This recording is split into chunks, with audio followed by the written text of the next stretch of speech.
Today we'll talk about how can you figure out the solution or know how you can do that on your Whoscall app.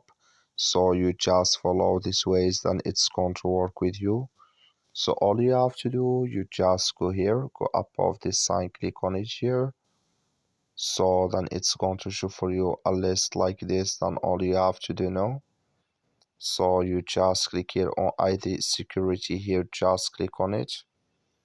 So then it's going to take you to this list. It's going to show for you like this. And here can you enter your phone to check for data leak, just click on it. Then here you enter your phone number.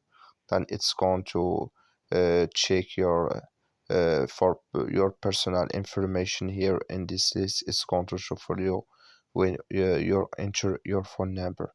So that's all you have to do. That's all. I wish you all get it. Thank you for watching. Don't forget to support us by liking, subscribe.